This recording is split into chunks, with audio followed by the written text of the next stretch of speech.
Everyone says winning an Oscar is a one-way ticket to Hollywood immortality. But what if the statue is more like a golden ghost? Here one night, gone the next. Tonight, we're not talking about the legends who built shrines out of their Oscar wins. We're chasing the mystery of those who grabbed Hollywood's highest prize and then vanished, almost as if the spotlight itself burned them away. So here's the real question. Is the Oscar a blessing or a curse in disguise? Stick around. You might rethink what making it really means. Louisa Rener. Start with this. In the late 1930s, Louisa Rener was so hot, MGM thought she'd be their next Garbo. 2 back-to-back Best Actress Oscars, The Great Ziegfeld, 1936, and The Good Earth, 1937, catapulted her to stardom that should have lasted a lifetime. But what happened next wasn't just a twist. It was a vanishing act that left studio bosses, gossip columnists, and even her own fans reeling. Rener didn't fizzle out. She slammed the door on Hollywood herself. Studio politics played a role. Louis B. Mayer wanted puppets, not artists. Rener, by all accounts, refused to be controlled. After winning her second Oscar, she told Mayer, "My source has dried up. I work from the inside out, and there is nothing inside to give." That wasn't just melodrama. It was her resignation letter. She took her golden statues, fled back to Europe, and almost never looked back. While Hollywood churned out rumors of tantrums and difficult women, Rener was quietly making her own rules. She acted in a handful of foreign films, a stray Broadway show, and a rare TV appearance. But the woman who conquered Hollywood in her 20s was gone by her 30s. To this day, Rener's disappearance is the stuff of Oscar legend. Was it artistic burnout, a rebellion against the studio system, or just bad timing? Whatever the reason, the lesson sticks. Sometimes the most dramatic exits happen after the curtain drops. And for Louisa Rener, the final act was hers alone. Gail Zondergaard. How do you go from being the very first winner of the Best Supporting Actress Oscar to being blacklisted and almost erased from Hollywood history? Gail Zondergaard's story reads like a cautionary tale, with a noir twist. In 1936, Zondergaard dazzled critics with her sly, scene-stealing performance in Anthony Adverse, nabbing that shiny new supporting Oscar. Instantly, she was in demand, cast as mysterious, glamorous, and often villainous women in hit after hit. She was even slated to play the Wicked Witch in The Wizard of Oz, before the studio decided to go in a less alluring direction. But Hollywood's velvet ropes can turn into shackles overnight. In the late 1940s, Zondergaard's career took a nosedive, not because of box office flops, but politics. Her husband, director Herbert Biberman, was one of the Hollywood 10, refusing to testify during the House Un-American Activities Committee's Red Scare. Guilt by association was real, and Zondergaard paid the price. The phone stopped ringing. Studio doors slammed shut.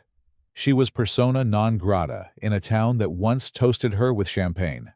Refusing to name names or grovel for forgiveness, Zondergaard left Hollywood behind. She re-emerged years later on the stage, and in a trickle of independent films. But the big league stardom was gone for good. Her Oscar became less of a ticket to fame and more of a relic from another life. A Hollywood before the witch hunts. Zondergaard's story proves that in Tinseltown, your biggest victory can be the prelude to an even bigger vanishing act. Alice Brady. Hollywood's golden age loved nothing more than a comeback story. But Alice Brady's Oscar journey ended not with a sequel, but a heartbreak. When she won the Best Supporting Actress Oscar for In Old Chicago, 1937, Brady was already a respected stage star and a chameleon in early talkies, known for breathing life into grand dames and comic foils alike. But just as she reached her peak, fate, cruel and unscripted, had other plans. Brady's win was marred by bizarre Oscar lore. At the ceremony, a mysterious man accepted her award, then vanished, never to return the statue. Even the Academy admitted they had no idea who the man was. A fitting omen for a star whose own disappearance from Hollywood would be sudden and irreversible. Just months after her win, Brady's health rapidly declined. Diagnosed with cancer, she finished young Mr. Lincoln, but grew frail, her roles shrinking as her illness advanced. By late 1939, less than 2 years after her big win, Alice Brady was gone at just 46 years old, her final bow as abrupt as a curtain dropping mid-act. In Hollywood, where image is everything, her passing wasn't just a personal tragedy, it was an industry jolt. How could someone so talented, so recently honored, simply vanish from the stage? Rumors swirled about the curse of the Oscar, but the truth was simpler and sadder. Illness ended her reign before the industry ever could. Brady's story is a sobering reminder that the Academy Award, no matter how golden, can't shield anyone from life's harshest plot twists. Sometimes the spotlight fades for reasons even Hollywood can't script. George Arliss. Imagine being the toast of Broadway, conquering the West End, and then becoming the first British actor to win an Oscar, all before most Americans could spell your name. George Arliss was that guy. With his sharp wit and aristocratic presence, Arliss was everywhere in early talkies. His Oscar for Disraeli, 1929, crowned him king of the Hollywood import boom. But for a man who mastered sound, his disappearance from the screen was practically silent. Arliss's rise coincided with the chaos of Hollywood's transition to talking pictures.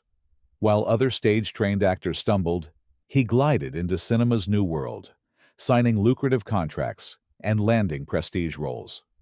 Disraeli was more than just a historical drama. It was a showcase for Arliss's magnetic gravitas and clever dialogue delivery, setting a template for Hollywood's intellectual leading man. Studios scrambled to cast him in everything from period pieces to comedies. And then, just as the world expected him to settle in for a long Hollywood reign, Arliss quietly exited. He made only a handful of films into the mid-1930s before deciding he'd had enough. The reason? Part fatigue, part disdain for the new direction of movies, and, let's face it, a hefty fortune stashed away from years of success. Arliss simply retired, returning to London with his wife, relishing his legacy, and ignoring Tinseltown's frantic pace. By the time Hollywood realized he was gone, Arliss was already a memory, immortal in film history, but utterly absent from its present. In an industry that devours its own, Arliss's exit was the rarest of all, a dignified disappearance, done on his own terms. His Oscar didn't launch a new act. It let him exit stage left, applause still ringing. Paul Lukas. Paul Lucas's journey to Oscar gold is the stuff of immigrant ambition and slow-burning brilliance, a decades-long grind that paid off in spectacular, if fleeting, fashion. When he finally took home the Best Actor statue for Watch on the Rhine, 1943, he was no overnight sensation. Lukas was a Hungarian émigré who'd clawed his way up through bit parts and European imports, always the stoic, thoughtful presence in the background. But with one performance, a weary, hunted anti-fascist, in a film that felt ripped from wartime headlines, he became Hollywood's man of the moment. The win should have opened every door. For a while, it did. Lucas's accent, gravitas, and real-life European experience gave his roles extra weight, and suddenly, every studio wanted him for prestige projects. But the glow faded fast. Post-Oscar, Lucas found himself typecast in earnest foreigner roles, his subtlety underused in a town that preferred larger-than-life personalities. When the war ended and audiences craved escapism, Lucas's style seemed old-fashioned. The phone calls slowed. Directors moved on. Rather than fight the current, Lucas returned to Europe, taking roles in British and continental films, some respected, most barely noticed stateside. He enjoyed the work, sure, but the impact wasn't the same. By the 1950s, he was a regular in TV dramas and supporting parts. His Oscar win a golden memory, rather than a living career boost. Unlike others who flamed out in a scandal or health crisis, Lucas just quietly faded, slipping into the international shadows. Was it a case of Hollywood's short attention span, or a performer who belonged to a different era?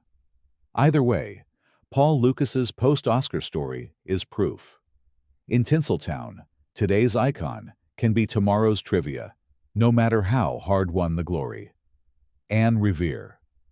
Anne Revere's story is a testament to how quickly the American dream can turn into a Hollywood nightmare. No scandal required, just politics and principle. When Revere won Best Supporting Actress for National Velvet, 1945, she wasn't just a beloved character actress. She was a symbol of resilience, playing mothers, matriarchs, and moral anchors with a kind of granite sincerity you can't fake. Directors admired her gravitas, and audiences trusted her every word. It looked like a career destined for decades of rich, meaty roles. But in post-war Hollywood, loyalty was a dangerous game. Revere was an outspoken progressive, unafraid to defend colleagues during the Red Scare. When the House Un-American Activities Committee came knocking, she refused to testify. The price? An immediate blacklisting. Studios dropped her like a bad headline. Her face vanished from marquees. For nearly 2 decades, one of the screen's most reliable presences was a ghost, forced off camera and onto the stage, where blacklist restrictions had less bite. Revere didn't apologize, didn't break, didn't grovel for a second chance. Instead, she doubled down on teaching acting, keeping the art alive in classrooms while Hollywood moved on. By the time she made her late-life comeback in the 1970s, an entire generation had grown up with only her voice, not her face. Her Oscar win, once a springboard, became a memento of a career cut short by fear and politics. Revere's story is a sharp reminder. In Hollywood, you can survive anything except stepping out of line. Sometimes, it's not the camera that cuts you off, it's the culture. And for Anne Revere, silence was never an option, even if it meant vanishing for years. Ray Milland. Ray Milland looked like Hollywood's future the night he clutched his Best Actor Oscar for The Lost Weekend, 1945. His performance, a raw, unsettling dive into alcoholism, still leaves viewers uneasy. Overnight, the Welsh import was transformed from a steady supporting player to the thinking man's matinee idol, as studio heads and gossip columnists alike crowned him one of the new golden boys of post-war cinema. For a dazzling moment, Milland could do no wrong. His star was burning bright and fast, and every studio wanted a piece. Yet, as Milland rode that Oscar high, Hollywood's restless machinery kept churning. He kept landing lead roles in noir dramas, thrillers, and even the occasional comedy. But within a few years, the tides had shifted. The public's appetite for the adult, psychologically rich films he excelled at began to wane, and television's rise sent shockwaves through the industry. By the 1950s, Milland's scripts were shrinking, and his roles edged toward the bizarre, think the man with the X-ray eyes, or Panic in Year Zero. Cult favorites today, but a far cry from Oscar prestige. Refusing to surrender, Milland pivoted to directing and then to television, carving out a niche as a reliable presence in guest spots and supporting turns. He even directed a few B-movie cult classics, proving he had more than one trick up his sleeve. But that original Oscar luster? It faded a little with each passing year. He didn't crash or burn out. He just gradually slipped from the limelight, working steadily until the offers finally dried up. Ray Milland's story isn't one of tragedy, but of inevitability. In Hollywood, sometimes the fade is slow and dignified, a reminder that even the brightest spotlights eventually swing somewhere else. The gold statuette? Just a souvenir from a time when the world briefly belonged to him. Mercedes McCambridge. Mercedes McCambridge stormed onto the Hollywood scene with a presence that couldn't be ignored. Winning Best Supporting Actress for All the King's Men, 1949, she was instantly hailed as a force. Her voice could go from velvet to gravel in a single line, and her eyes flashed with the promise of trouble. Orson Welles called her the world's greatest living radio actress, and directors scrambled to find roles that matched her intensity. But sometimes, being too good at one thing is a curse in disguise. Harold Russell. No one in Oscar history has a story quite like Harold Russell's, and it's unlikely anyone ever will. When he stepped onto the Academy Awards stage in 1947, he didn't just take home one Oscar for his role in The Best Years of Our Lives 1946. He received two, one for Best Supporting Actor and a special honorary award for bringing hope and courage to fellow veterans. Russell, a real-life World War II vet who lost both hands in combat, had never acted before. Yet, as Homer Parrish, the sailor grappling with life after war, his natural, understated performance shattered every Hollywood mold. Critics were floored, audiences were moved to tears, and the town buzzed with promises of a bright future. But sometimes, real heroism doesn't fit a movie script. After the confetti settled, Russell made only a handful of film and television appearances, and always as a disabled veteran, never the romantic lead or dramatic star. Hollywood, which loves a feel-good story, didn't know what to do with someone whose reality was more powerful than any screenplay. Offers dwindled, headlines faded, and Russell, ever practical, turned his energy to something bigger than celebrity: advocacy. He became the face and voice of disabled veterans, working for decades with the Veterans Administration and championing the cause of wounded soldiers. In a moment that grabbed national attention, Russell auctioned one of his Oscars in the 1990s to cover his wife's medical bills, a gesture both heartbreaking and humbling.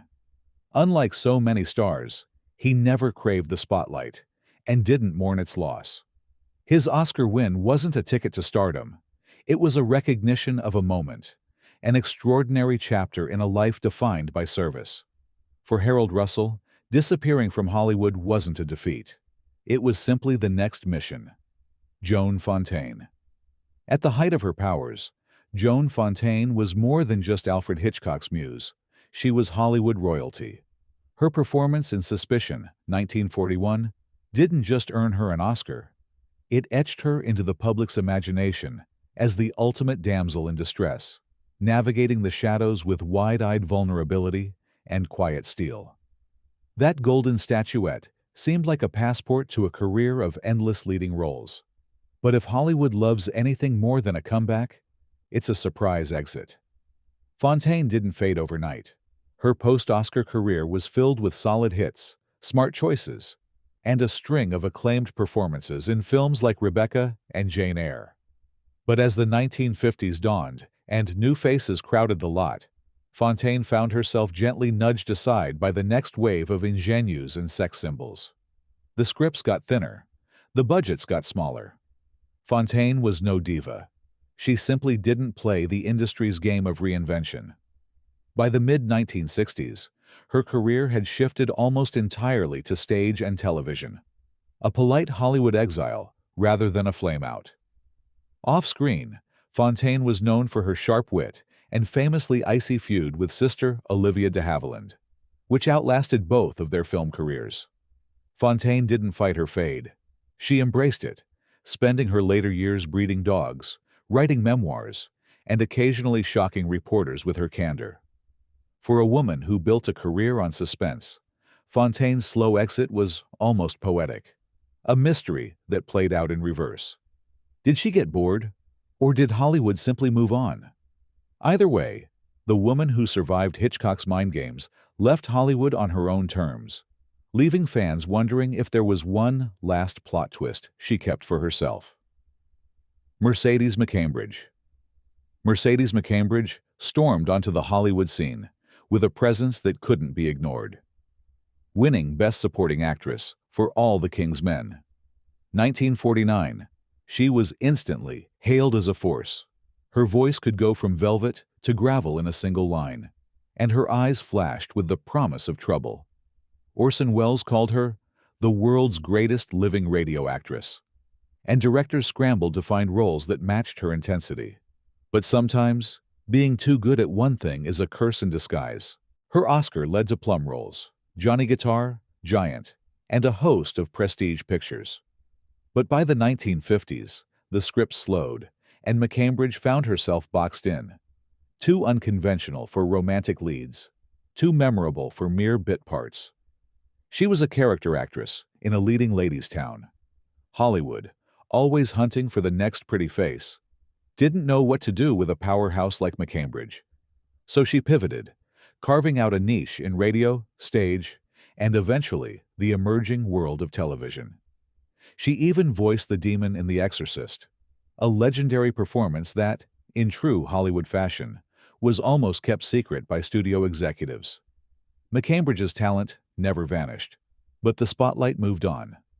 Her later years were a mix of teaching, advocacy, and small-screen cameos, her Oscar sitting quietly in the background. Mercedes McCambridge proved that you can be unforgettable and still disappear from the front lines. Hollywood loves a chameleon, until it's time for the next magic trick. Broderick Crawford. If ever there was an actor who looked born to break the mold, it was Broderick Crawford. When he bulldozed his way through All the King's Men, 1949, he gave a performance so raw, so unfiltered, it won him the Best Actor Oscar and a spot in Hollywood's inner circle. With his barrel chest and gruff delivery, Crawford wasn't just acting, he was dominating every frame. But the thing about being the tough guy is that Hollywood always has another tough guy waiting in the wings. The post-Oscar years brought leading roles Born Yesterday, Scandal Sheet, Convicted, but the studios quickly typecast him. He was always the cop, the heavy, the world-weary brawler. As Hollywood changed in the late 50s, the roles started to dry up, replaced by TV parts and B-movies. Crawford leaned into the new world, starring in the hit series Highway Patrol and becoming a familiar face to a new generation, albeit in black and white and on the small screen. But the glitz and gravitas of the silver screen faded. Crawford's personal struggles, heavy drinking, bar brawls, and a reputation for being difficult didn't help his longevity in an industry notorious for short memories. By the end, he was more urban legend than box office draw, remembered for his Oscar glory, but rarely for the full measure of his talent. Broderick Crawford's story is pure Hollywood irony. Win the biggest prize, then find yourself typecast, outpaced, and left behind by the machine you once ruled.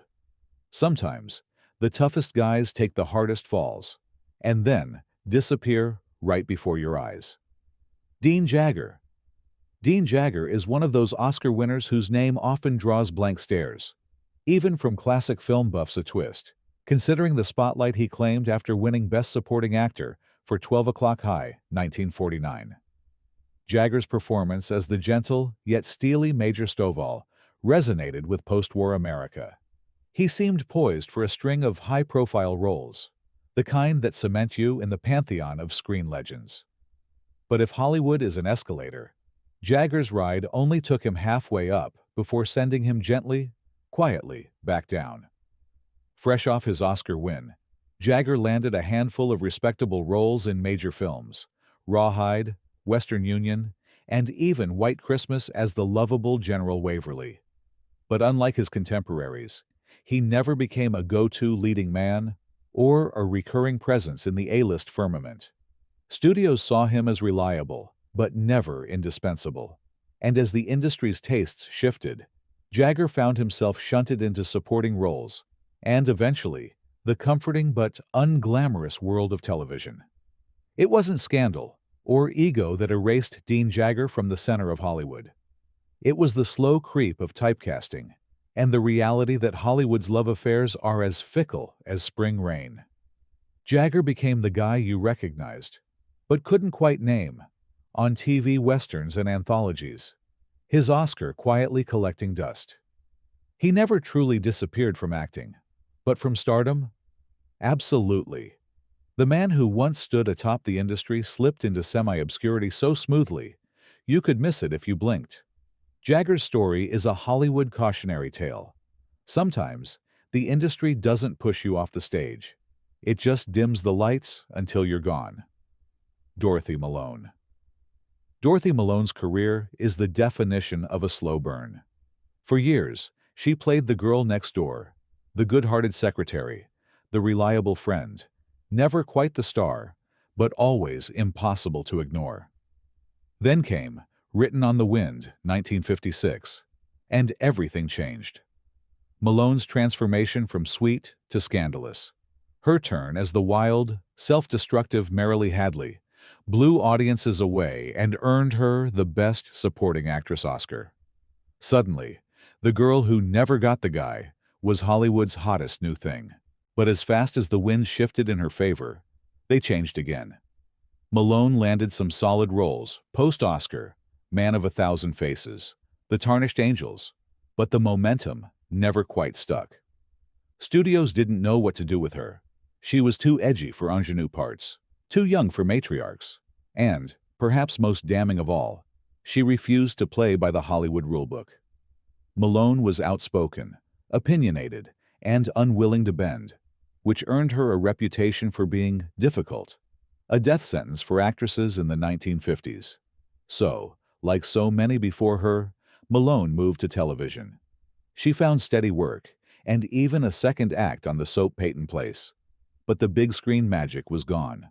Her Oscar became more of a Hollywood relic than a golden ticket.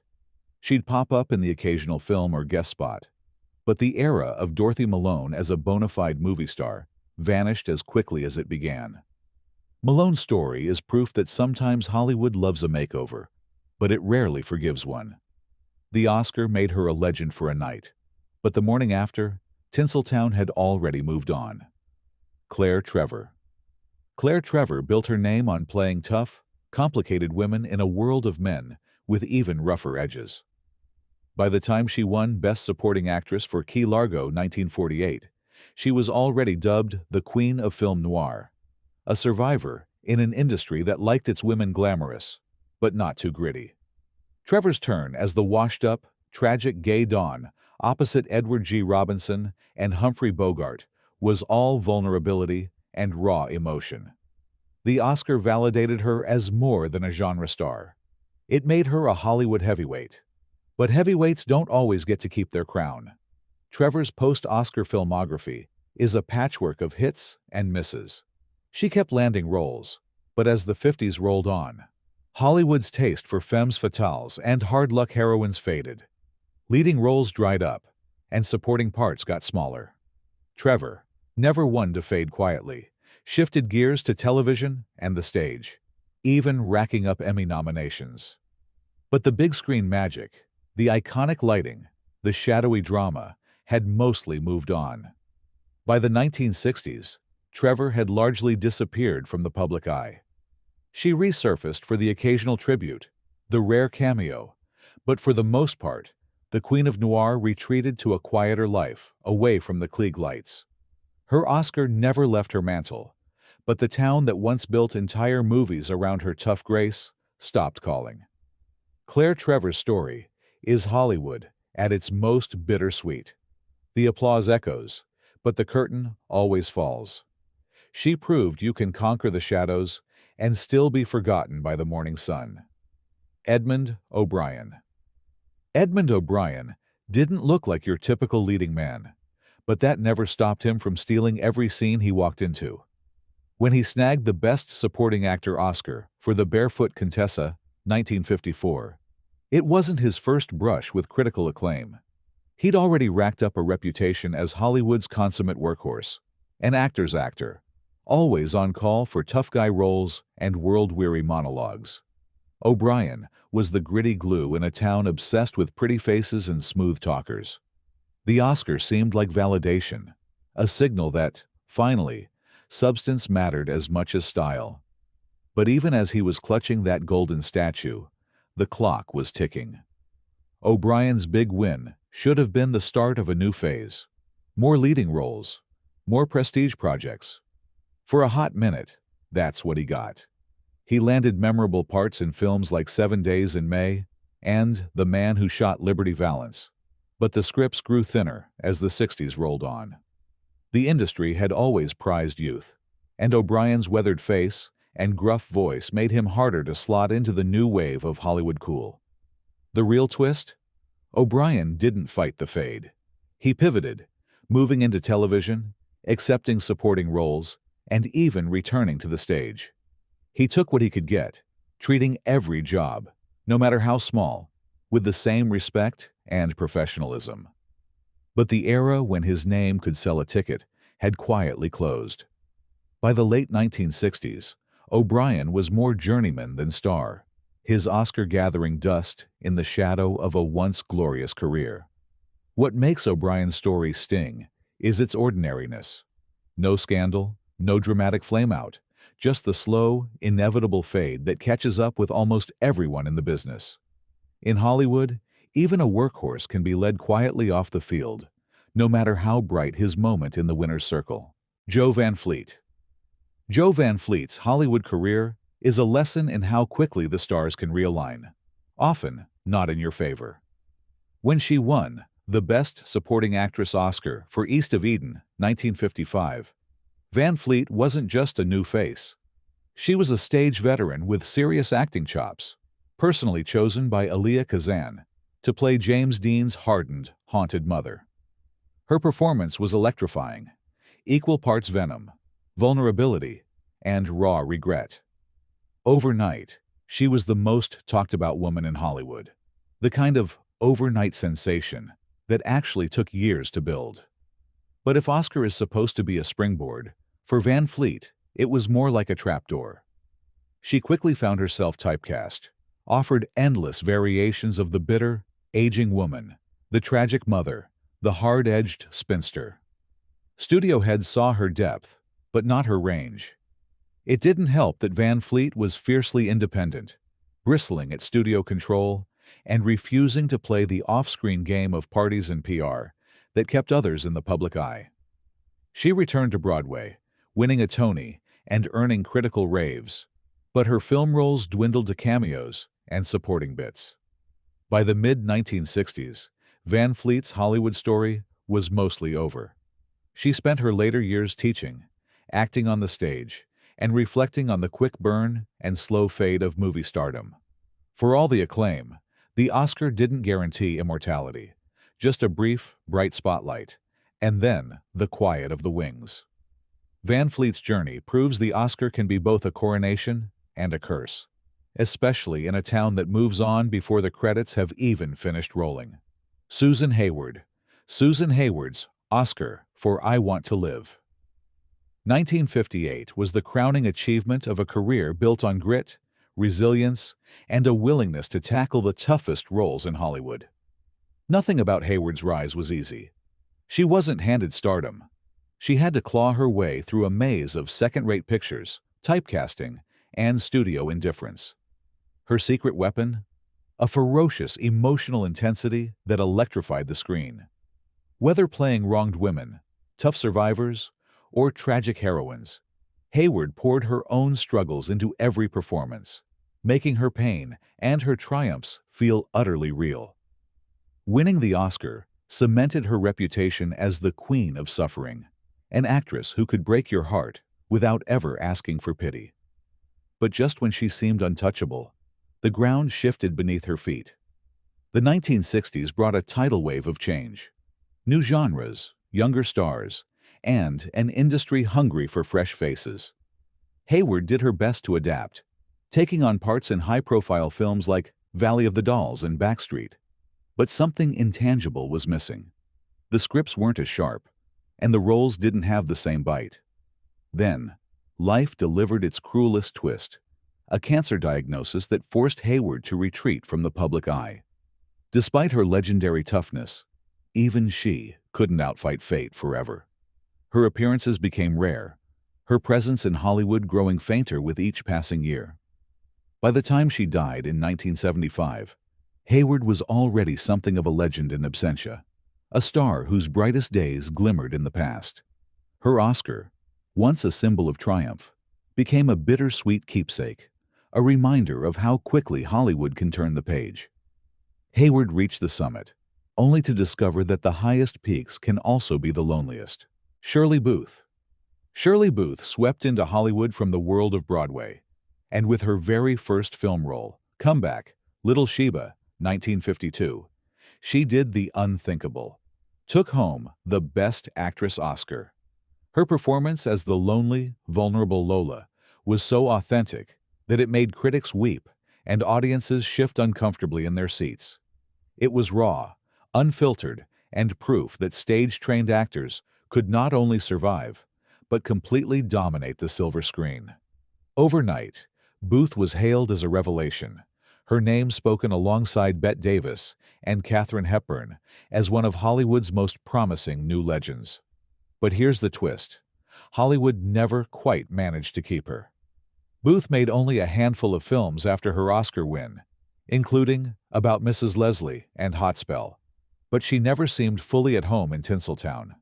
The constant sunshine, studio politics, and endless retakes left her cold. Booth found the film process tedious, the business soulless, and the roles increasingly lacking the complexity and heart she craved. She missed the immediacy of the stage and the connection with a live audience. Within just a few years, Booth left Hollywood behind, returning to her first love, theater. But she wasn't done with screens altogether. In the 1960s, Booth took the lead in the hit sitcom Hazel, becoming a beloved TV icon for a whole new generation, and showing that her charm could light up any medium she touched. To movie audiences, though, Booth became a memory almost as soon as she appeared. Her Oscar wasn't a springboard to stardom. It was the brilliant peak of a brief, dazzling film chapter she happily left behind. Booth chose her own path, one with fewer red carpets and much more artistic freedom. In Hollywood, that's the rarest vanishing act of all. So, after all the glitz and confetti, what really happens when the curtain falls on Oscar night? Maybe the greatest disappearing act isn't about failure. It's about refusing to let Hollywood write your last scene. Which story surprised you most? And who do you think deserved a second shot? Drop your thoughts in the comments, hit subscribe for more behind-the-scenes truth bombs, and share this list with your fellow film buffs. After all, in Hollywood, legends never really vanish. Or do they?